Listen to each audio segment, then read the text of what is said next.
ಮಂಗಳೂರು ತಾಲೂಕಿನ ಸೂರತ್ಕಲ್ ಸಮೀಪದ ಚೇಲಿಯಾರ್ ಗ್ರಾಮದಲ್ಲಿ 33 ಕೆವಿ ಹೈಟೆನ್ಷನ್ ವಿದ್ಯುತ್ ತಂತಿಯಿಂದ ತೀವ್ರ ತೊಂದರೆ ಅನುಭವಿಸುತ್ತಿರುವ ಮಹಿಳೆಯರು ನ್ಯಾಯಕ್ಕಾಗಿ ಹೋರಾಟ ಮುಂದುವರಿಸಿದ್ದಾರೆ. ಗ್ರಾಮದ ನಿವಾಸಿ ಮಾದೇವಿ ಸೇರಿದಂತೆ 4 ಮನೆಗಳ ಕುಟುಂಬಗಳು ಈ ಸಮಸ್ಯೆಯಿಂದ ಸಂಕಷ್ಟಕ್ಕೀಡಾಗಿದ್ದು, ವಿದ್ಯುತ್ ಕಂಬದಿಂದ ಸ್ಪಾರ್ಕ್ ಆಗುತ್ತಿರುವ ಭೀತಿ ಕಾರಣದಿಂದ ಮನೆ ನಿರ್ಮಾಣವೇ ಸ್ಥಗಿತಗೊಂಡಿದೆ ಎಂದು ದೂರಿದ್ದಾರೆ.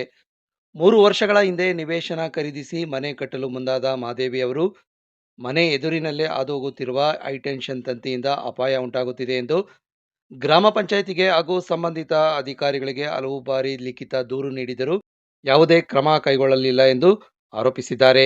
ಈ ಕಾರಣದಿಂದಾಗಿ 1.5 ವರ್ಷದಿಂದ ಮನೆ ನಿರ್ಮಾಣ ನಿಲ್ಲಿಸಿದ್ದು, 30 ಲಕ್ಷ ಬ್ಯಾಂಕ್ ಸಾಲದ ಬಡ್ಡಿ ಹಾಗೂ ಬಾಡಿಗೆ ಮನೆ ವೆಚ್ಚದಿಂದ ಕುಟುಂಬ ಆರ್ಥಿಕ ಸಂಕಷ್ಟಕ್ಕೆ ಸಿಲುಕಿದೆ. ಈ ಕುರಿತು ಸೂರತ್ಕಲ್ ಎಇಇ ಹಾಗೂ ಕೆಇಬಿ ಅಧಿಕಾರಿಗಳನ್ನ ಸಂಪರ್ಕಿಸಿದರೂ ಸಮಸ್ಯೆ ಬಗೆಹರಿಯದೆ ಮಂಗಳೂರು ಕೆಇಬಿ ಎಂಡಿ ಕಚೇರಿಗೂ ದೂರು ಸಲ್ಲಿಸಲಾಗಿದೆ. ಆದರೆ ಅಧಿಕಾರಿಗಳು ಭೇಟಿಗೆ ಅವಕಾಶ ನೀಡದೆ ನಿರ್ಲಕ್ಷ್ಯ ತೋರಿಸುತ್ತಿದ್ದಾರೆ ಎಂದು ಮಹಿಳೆಯರು ಆರೋಪಿಸಿದ್ದಾರೆ. ಈ ನಡುವೆ ಮಂಡ್ಯ ಜಿಲ್ಲೆಯ ಮಹಿಳಾ ಹೋರಾಟಗಾರ್ತಿ ರಜನಿ ರಾಜ್ ಅವರನ್ನು ಸಂಪರ್ಕಿಸಿ ಬೆಂಗಳೂರಿನ ಕಚೇರಿಯಲ್ಲಿ ದೂರು ದಾಖಲಿಸಿದ್ದು, ಸಮಸ್ಯೆ ಪರಿಹಾರಕ್ಕೆ ಭರವಸೆ ಸಿಕ್ಕಿದರೂ ಇಂದಿಗೂ ಯಾವುದೇ ಕ್ರಮ ಜರುಗಿಲ್ಲವೆಂದು ಅಸಮಾಧಾನ ವ್ಯಕ್ತಪಡಿಸಿದ್ದಾರೆ. ಈ ವಿದ್ಯುತ್ ತಂತಿಯಿಂದ ನಮ್ಮ ಜೀವಕ್ಕೂ ಅಪಾಯ ಉಂಟಾಗಿದೆ. ಸಾಲದ ಹೊರೆ, ಬಾಡಿಗೆ, ಆರೋಗ್ಯ ಸಮಸ್ಯೆಗಳಿಂದ ಜೀವನ ಸಂಕಷ್ಟವಾಗಿದೆ.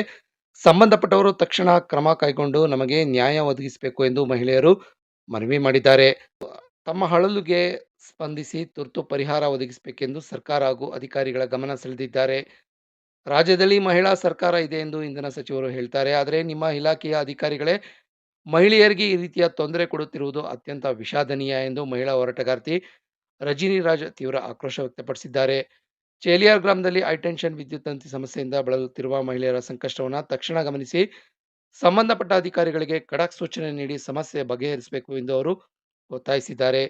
ಇಲ್ಲದಿದ್ದರೆ ಮಹಿಳೆಯರ ಜೊತೆಗೂಡಿ ಹೋರಾಟವನ್ನು ಮತ್ತಷ್ಟು ತೀವ್ರಗೊಳಿಸುವುದಾಗಿ ಎಚ್ಚರಿಕೆ ನೀಡಿರುವ ರಜಿನಿ ರಾಜ್, ನಿರಂತರವಾಗಿ ಮನವಿ ಮಾಡಿದರೂ ಅಧಿಕಾರಿಗಳು ನಿರ್ಲಕ್ಷ್ಯ ತೋರಿಸುತ್ತಿದ್ದಾರೆ. ಇದು ಸಹಿಸುವುದಿಲ್ಲ. ಮಹಿಳೆಯರ ಜೀವ ಭದ್ರತೆ ಮುಖ್ಯ ಎಂದು ಸ್ಪಷ್ಟಪಡಿಸಿದ್ದಾರೆ.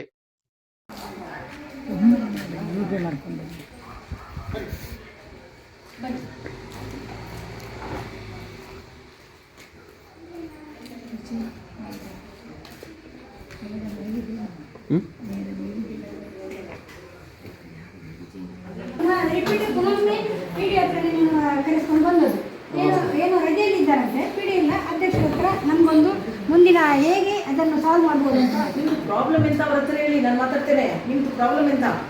ಪ್ರಾಬ್ಲಮ್ 33 ಕೆವಿ ಅನುಮತಿನೇ ಇಲ್ಲದೆ ನಮ್ಮ ಹತ್ರ ಏನು ಕೇಳೋದನ್ನೇ ಬಿಟ್ಟಿದ್ದಾರೆ 40 ವರ್ಷ ಮನೆಯ ಒಳಗಡೆ. ಈಗ ಏನಾಗಬೇಕು ಕೆಲಸ? ನಮ್ಗೆ ಅದನ್ನಿಂದ ತೆರವುಗೊಳಿಸ್ಬೇಕು ಮೇಡಮ್, ಅಷ್ಟೇ. ಎಷ್ಟು ವರ್ಷದಿಂದ ನೀವು ಗಮನಕ್ಕೆ ತರ್ತಾ ಇದ್ದೀರಿ? 1 ವರ್ಷ 1.5 ವರ್ಷ. ಮತ್ತೆ ಯಾಕೆ ಸರ್ ಇಷ್ಟು ಉಪದ್ರ ಕೊಡುದು ಹೆಣ್ಣು ಮಕ್ಕಳಿಗೆ? ಅದಕ್ಕೆ ಹೇಳ್ತಾ ಹೌದು, ನೀವು ಹೇಳಿದ್ರಿ ಸರ್. ಇಲ್ಲ ಬರೀ ಭರವಸೆ ಕೊಟ್ರಿ ಅಂತ.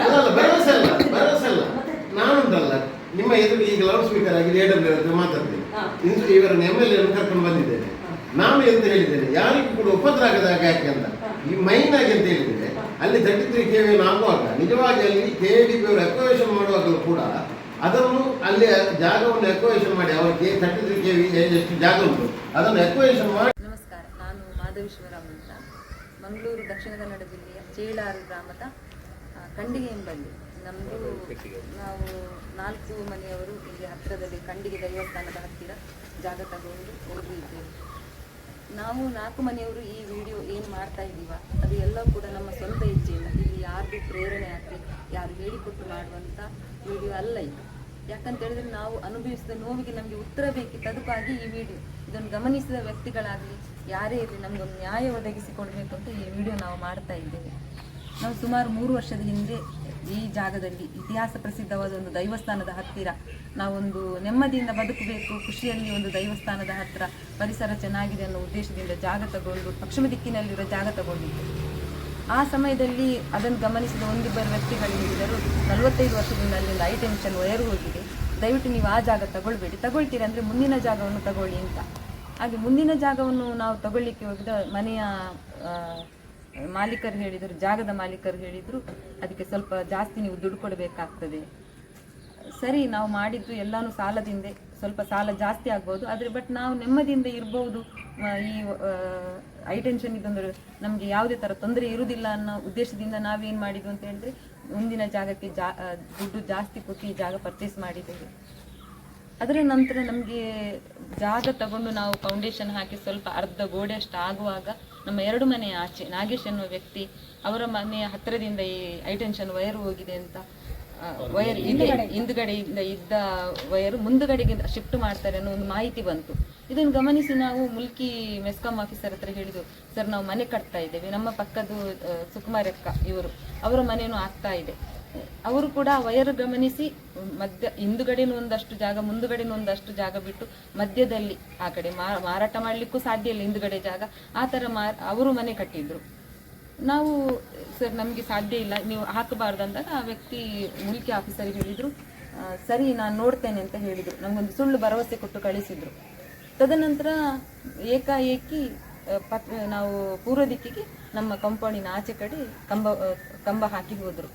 ಆ ಕಂಬ ಹಾಕಿದ ದಿನದಿಂದ ಇವತ್ತಿನ ತನಕ ನಾವು ಪ್ರತಿ ದಿನಾನು ಮುಲ್ಕಿ ಆಫೀಸರ್ ಹತ್ರ ಇದನ್ನು ತೆಗಿಸಬೇಕು, ತಂತಿ ಬೇರೆ ಎಳೆದು ನಮ್ಮ ಮನೆಯ ಕೆಲಸ ಕಷ್ಟ ಆಗ್ಬೋದು ಮುಂದಕ್ಕೆ ಅಂತ ಹೇಳಿದ್ರು.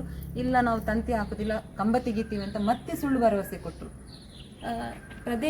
ಪ್ರತಿ ಸಲನೂ ಇದು ಹೀಗೇನೆ ಆಗ್ತದೆ. ನಾವು ಪ್ರತಿ ಸಲನೂ ಹೋಗೋದು ಎಲ್ಲ ಆಫೀಸರ್ ಮುಂದೆ ಹೇಳೋದು, ಆದರೆ ಯಾರೂ ಕೂಡ ನಮ್ಮ ಒಂದು ನಿಧಿಗೆ ಯಾರೂ ಉತ್ತರ ಕೊಡಲಿಲ್ಲ. ನೋಡಿ ಇದು ನನ್ನ ಮನೆ ನಾವು ಬಾಡಿಗೆ ಮನೆಯಲ್ಲಿದ್ದೇವೆ. ಆ ಬಾಡಿಗೆ ಮನೆಯವರು ಕೂಡ ನೀವು ಎದ್ದೇಳಬೇಕು ಮುಂದಿನ ತಿಂಗಳು ಅಂತ ಹೇಳಿದಾಗ ನಾವು ಮುಲ್ಕಿ ಆಫೀಸರ್ ಹತ್ರ ಹೇಳಿದ್ವಿ, ಸರ್ ನನಗೆ ಒಂದು ಕಡೆ ಲೋನು, ಒಂದು ಕಡೆ ತಲೆ ತುಂಬ ಸಾಲ ಇದೆ, ಅಲ್ಲಿ ಬಡ್ಡಿ ಕಟ್ಟಬೇಕು, ಇಲ್ಲಿ ಬಾಡಿಗೆ ಕಟ್ಟಬೇಕು, ನಾವೊಂದೆರಡು ಮಕ್ಕಳನ್ನ ಇಟ್ಕೊಂಡು ಏನೋ ಒಂದು ದಿನ ತೆಗಿಬೇಕು, ನಾವು ಮನೆ ಕಟ್ಟಬೇಕು ಅಂತ ಮಾಡಿದರೆ ನೀವು ಈ ಥರ ಎಲ್ಲ ಮಾಡಿ ನಾವು ಕೆಲಸನೂ ಆಗಿದೆ, ದುಡಿದು ತಿನ್ನೋ ಜನರಿಗೆ ಯಾಕೆ ಸರಿ ಇಷ್ಟು ಕಷ್ಟ ಕೊಡ್ತೀರಿ ಹೇಳಿದ್ದಕ್ಕೆ 1 ತಿಂಗಳ ಮಧ್ಯದಲ್ಲಿ ಆಫ್ ಮಾಡ್ತೇನೆ, ನಿಮ್ಮ ಮುಂದಿನ ಕೆಲಸ ಬೇಗ ಮುಗಿಸಿ, ಮತ್ತು ಯಾವುದೇ ಕಾರಣಕ್ಕೂ ನಿಮ್ಮ ಮನೆಯಲ್ಲಿ ಏನೇ ಒಂದು ಕಾರ್ಯಕ್ರಮದಲ್ಲಿ ಏನು ಪ್ರತಿ ಸಲನೂ ನನಗೆ ಮಾಹಿತಿ ಕೊಡಿ, ನಾನು ಅಲ್ಲಿಂದ ಪವರ್ ಕಟ್ ಮಾಡಲೇಬೇಕು, ಇಲ್ಲಾಂದರೆ ಸಾಧ್ಯ ಇಲ್ಲ ಅದು ಅಂತ. ಅಲ್ಲಿ ಹೈಟೆನ್ಷನ್ ಆಗಿರೋದ್ರಿಂದ ಏನಾದರೂ ಸಮಸ್ಯೆ ಆದರೆ ಮತ್ತೆ ನಮಗೆ ಅನ್ಬೇಡಿ ಅಂತ ಹೇಳ್ತಾರೆ. ಇಷ್ಟೆಲ್ಲ ಸಮಸ್ಯೆ ಇದೆ ಅಂತ ಗೊತ್ತಿದ್ರು ಯಾಕೆ ಇನ್ನೂ ಕೂಡ ಅದನ್ನು ತೆಗಿಬೇಕು? ನಾವೊಂದು ಇಷ್ಟೊಂದು ಮನವಿ ಸಲ್ಲಿಸಿದ್ರು ನಮಗೊಂದು ಮನವಿಗೆ ಸ್ಪಂದನೆ ಇಲ್ಲದೆ ಅಂತಾಗಿದೆ. ಕೊನೆಗೆ ನಮಗೆಲ್ಲ ಬೇಸತ್ತು. ನಾವು MLA, ಸಂಸದರು, ಶಾಸಕರು, ಸ್ಪೀಕರ್ ಎಲ್ಲರ ಮನೆಗೆ ಹೋಗಿದ್ದೇವೆ, ಎಲ್ಲರ ಹತ್ರನೂ ನಾವು ಬೇಡ್ಕೊಂಡಿದ್ದೇವೆ, ದಯವಿಟ್ಟು ನಮಗೊಂದು ನ್ಯಾಯ ಕೊಡಿ, ಈ ಥರ ಹೇಳ್ತಾ ಇದ್ದಾರೆ, ಹೀಗೆ ಇವಾಗಲೇ ಆಗಿದೆ, ನಮ್ಮ ಮಕ್ಕಳು ಏನೋ ಒಂದು ಕೋಲಿಡ್ಕೊಂಡು ಬಡಿದ್ರು ಇಲ್ಲಿ ಪ್ರಾಬ್ಲಮ್ ಆದರೆ ನಾವು ಏನು ಮಾಡಬೇಕು? ಇಲ್ಲಿ ಚರಂಡಿಯ ಜಾಗದಲ್ಲಿ ಕಂಬ ಹಾಕಿದ್ದಾರೆ, ಮನೆಯ ಹತ್ತಿರದಿಂದ ಹಾಕಿದ್ದಾರೆ, ಈ ಥರ ಎಲ್ಲ ಆದರೆ ನಾವು ಏನು ಮಾಡ್ಬೋದು? ಎಲ್ಲನೂ ನಾವು ಹೇಳಿದಾಗ ಎಲ್ಲರೂ ನಮಗೆ ಭರವಸೆ ಆಯಿತು ನೋಡುವ ಅನ್ನೋ ಭರವಸೆ ಬಿಟ್ಟರೆ ಯಾವುದು ಕೂಡ ಕಾರ್ಯರೂಪಕ್ಕೆ ಬಂದಿಲ್ಲ ಇಲ್ಲಿ ತನಕ. ನೋಡಿ ಬೇಸತ್ತು 1.5 ವರ್ಷದಿಂದ ನಾವು ಹೋರಾಟ ಮಾಡಿ ಕೊನೆಗೆ ಯಾರೋ ಒಬ್ಬರು ಹೇಳಿದರು, ರಜನಿ ರಾಜ್, ಮಂಡ್ಯ ಜಿಲ್ಲೆ ರಜನಿ ರಾಜ್ ಮಹಿಳಾ ಮತ್ತು ಮಕ್ಕಳ ಅಧ್ಯಕ್ಷೆ ರಜನಿ ರಾಜ್ ಅವರಿಗೆ ನಿಮ್ಮ ಒಂದು ಮನವಿಯನ್ನು ಕೊಡಿ, ಅವರು ತುಂಬ ಬ್ಯುಸಿ ಇದ್ದಾರೆ, ನೀವೊಂದು ಅವರಿಗೆ ಮಾತನಾಡಿ ನೋಡಿ ಅಂತ ಹೇಳಿದರು. ನಾವೆಲ್ಲರೂ ನಮ್ಮದೊಂದು ಎಲ್ಲರೂ ಸೇರಿಕೊಂಡು ಬೆಂಗಳೂರು ಅವರ ಆಫೀಸಿಗೆ ಹೋಗಿ ಅವರ ಹತ್ರ ನಮ್ಮ ಒಂದು ಅರ್ಜಿಯನ್ನು ಕೊಟ್ಟು ಸಮಸ್ಯೆಯನ್ನು ಹೇಳಿ ಅರ್ಜಿ ಕೊಟ್ಟಾಗ ಅವರು ಹೇಳಿದರು, ನಾನು ತುಂಬ ಬ್ಯುಸಿ ಇದ್ದೇನೆ, ಆದರೂ ನಿಮ್ಮ ಸಮಸ್ಯೆ ಕೇಳಿದ್ದಕ್ಕೆ ನಾನು 1 ದಿನ ಬಂದು ನಿಮ್ಮ ಸಮಸ್ಯೆಗೆ ನೋಡುವ, ನನ್ನಲ್ಲಿ ಸಾಧ್ಯ ಆದರೆ ನಾನು ಮಾಡಿಕೊಡ್ತೇನೆ ಅಂತ ಹೇಳಿದರು. ಅವರವರ ಅಷ್ಟು ಬ್ಯುಸಿ ಹೊತ್ತಲ್ಲಿ ಕೂಡ ನಮ್ಮ ಒಂದು ಡಿಸೆಂಬರ್ ತಿಂಗಳಲ್ಲಿ ಬಂದು ಇಲ್ಲಿದ್ದು ಪರಿಸ್ಥಿತಿ ನೋಡಿದ್ರು. ಅವರು ಆ ಪರಿಸ್ಥಿತಿ ನೋಡಿ ಮುಲ್ಕಿ ಆಫೀಸರನ್ನು ಜಾಗಕ್ಕೆ ಕರೆಸಿ, ಏನು ಸರಿ ಈ ಥರ ಮಾಡಿದ್ದೀರಿ, ಈ ಥರ ಮಾಡಿದ್ದು ಎಷ್ಟು ಸರಿ, ಹಿಂದುಗಡೆ 45 ವರ್ಷದಿಂದ ಇದ್ದದ್ದನ್ನು ಗಮನಿಸಿ ಅದು ಯಾವ ರೀತಿಯಿಂದ ಅದು ಮುಂದಕ್ಕೆ ಬಂತು, ಅದಾದರೂ ಮಾಡಿದ್ದು ನೀವು ಎಷ್ಟು ಸರಿ ಅಂತ ಕೇಳಿದ್ದಕ್ಕೆ, ಇಲ್ಲ ಮೇಡಮ್ ನಾವು ಸರಿ ಮಾಡಿ ಕೊಡ್ತೇವೆ ಅಂತ ಹೇಳಿದರು. MD ಆಫೀಸಿಗೆ ಕರ್ಕೊಂಡು ಹೋದರು. ಅಲ್ಲಿ ತನಕ MD ಆಫೀಸಿಗೆ ನಮಗೆ ಒಳಗೋಗ್ಲಿಕ್ಕೆ ಅವಕಾಶನೇ ಕೊಟ್ಟಿರಲಿಲ್ಲ ಅವರ PA. ಯಾವಾಗಲೂ ನೋಡಿದ್ರು ನಮ್ಮ ಹತ್ರ ಅರ್ಜಿ ಕೊಡಿ ಹೋಗಿ ಅಂತ ಹೇಳ್ತಾ ಇದ್ರು. ಬಟ್ ಮೇಡಮ್ ಬಂದ ದಿನ MD ಆಫೀಸಿಗೆ, ಇನ್ನೊಂದೆರಡು ಅಧಿಕಾರಿಯವರ ಆಫೀಸಿಗೆ ಎಲ್ಲ ಕಡೆನೂ ಹೋಗಿ ಅವರು ಎಲ್ಲರೂ MD ಅವರು ಭರವಸೆ ಕೊಟ್ಟರು, ಖಂಡಿತ ಇದು ನಿಮ್ಮ ಕೆಲಸ ಆಗ್ತದೆ ಹೋಗಿ ಅಂತ ನಮಗೆ ಭರವಸೆ ಕೊಟ್ಟು ಮೇಡಮ್ ಹತ್ರ ಹೇಳಿದ್ರು. ಆ ಭರವಸೆಯನ್ನು ನಂಬಿ ಬಂದಿದ್ದೇವೆ ನಾವು. ಆದರೆ ಮೇಡಮ್ ಹೋದ ದಿನದಿಂದ ಇವತ್ತಿನ ತನಕ ಅವರು ಏನೂ ಕೆಲಸ ಮಾಡಿಲ್ಲ. ಮತ್ತೆ ನಾವಿಲ್ಲಿ ಏನು ಹೇಳ್ತಾ ಇದ್ದೆ, ಪುನಃ ನಾವು ರಜನಿ ಮೇಡಮ್ ಹತ್ರ ಏನು ಹೇಳ್ತಾ ಇದ್ದೀವಿ ಅಂದರೆ, ನೋಡಿ ಮೇಡಮ್ ದಯವಿಟ್ಟು ನಮ್ಮ ಸಮಸ್ಯೆಗೆ ಇನ್ನೂ ನಮಗೆ ಉತ್ತರ ಸಿಕ್ಕಿಲ್ಲ, ನೀವು ಒಂದು ಸಲ ಬನ್ನಿ ಮೇಡಮ್, ನಮಗೆ ಇದಕ್ಕೆ ಉತ್ತರ ಬೇಕು. ಎಷ್ಟು ಅಂತ ನಾವು ಮನೆ ಸಾಲ ಮಾಡಿದ್ದೇವೆ ಚರಂಡಿಯಲ್ಲಿ. ಈಗ ನೋಡಿ ಮಳೆಗಾಲ ಬೇರೆ ಸ್ಟಾರ್ಟ್ ಆಗ್ತಾ ಇದೆ, ಇಲ್ಲಿ ಸಿಡಿಲು ಮಿಂಚು ಬರುವ ಟೈಮಲ್ಲಿ ಇಲ್ಲೆಲ್ಲ ಶಬ್ದ ಬರ್ತಾ ಇದೆ. ಹೋದ ವರ್ಷನೇ ಹೇಳಿದ್ರು ಎಲ್ಲರೂ ಕೂಡ, ಬೆಂಕಿ ಬರ್ತದೆ ವೈರಲ್ಲೆಲ್ಲ.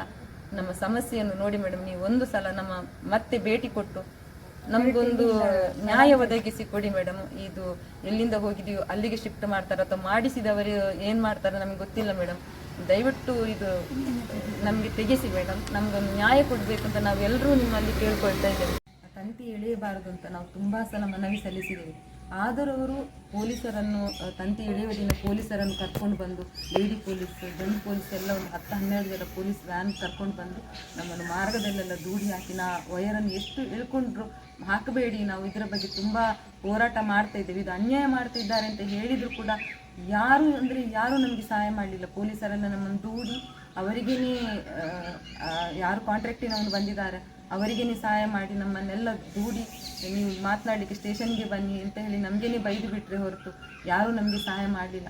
ಇದರ ಬಗ್ಗೆ ನಾವು ಈ ವಯರು ತಂತಿಯನ್ನು ಎಳೆಯುವ ಮೊದಲು ಕೂಡ ನಮ್ಮ ಚೇಳಾರ್ ಗ್ರಾಮ ಪಂಚಾಯತಿಯಲ್ಲಿ ಹೋಗಿ PDO ಹತ್ರ ಹೇಳಿದ್ದೇವೆ. ಸರ್ ನೋಡಿ ಸರ್, ನಿಮ್ಮದೇ ಒಂದು ಪರಿಸರದಲ್ಲಿ ಈ ಥರ ಮಾಡ್ತಾ ಇದ್ದಾರೆ, ನಾಳೆ ನಾವು ಅಲ್ಲಿ ಹೇಗೆ ಸರಿ ಇರ್ಬೋದು, ಚರಂಡಿಯಲ್ಲಿ ಆಗ್ತಾ ಇದ್ದಾರೆ, ಮನೆಗೆ ಲೈಸೆನ್ಸ್ ತಗೊಂಡು ನೀವೇ ಲೈಸೆನ್ಸ್, ಇಲ್ಲಿ ವಯರು ತಂತಿ ಎಲ್ಲ ಇಲ್ಲದ್ದು ನೋಡಿ ನೀವೇ ಲೈಸೆನ್ಸ್ ಕೊಟ್ಟಿದ್ದೀರಾ, ಈ ಥರ ಮಾಡಿದರೆ ಎಲ್ಲಿಯಾದರೂ ಸಾಧ್ಯ ಉಂಟು ಸರ್, ನಾವು ಮಕ್ಕಳನ್ನು ಇಟ್ಕೊಂಡು ಹೇಗೆ ಇಲ್ಲೆಲ್ಲ ಇರುವುದು ಅಂತ ಹೇಳಿದಾಗ ಅವರೂ ಕೂಡ ನಮಗೆ ನಮ್ಮ ಒಂದು ಮನವಿಗೆ ಯಾವುದೇ ಥರ ಅವರು ಸ್ಪಂದನೆ ಮಾಡಲಿಲ್ಲ. ನಮಗೆ ಯಾವುದೇ ಥರ ಪಂಚಾಯಿತಿಯಿಂದನೂ ನ್ಯಾಯ ಸಿಕ್ಕಲಿಲ್ಲ. ದಯವಿಟ್ಟು ಇದನ್ನು ಗಮನಿಸಿ ನೋಡಿ. ನಮ್ಮ ಮಕ್ಕಳನ್ನು ಇಟ್ಕೊಂಡು ನಾವು ಈ ಜಾಗದಲ್ಲಿ ಅದು ಹೇಗೆ ಇರಬೇಕು ನಮಗೆ ಅರ್ಥ ಆಗ್ತಿಲ್ಲ ಮೇಡಮ್. ಏನಾದರೂ ಒಂದು ಚಿಕ್ಕ ಪುಟ್ಟ ಸಮಸ್ಯೆ ಬಂದು ಜೀವ ಕೊಡಲಿಕ್ಕೆ ಯಾರಿಗಾದರೂ ಸಾಧ್ಯ ಇದೆಯಾ?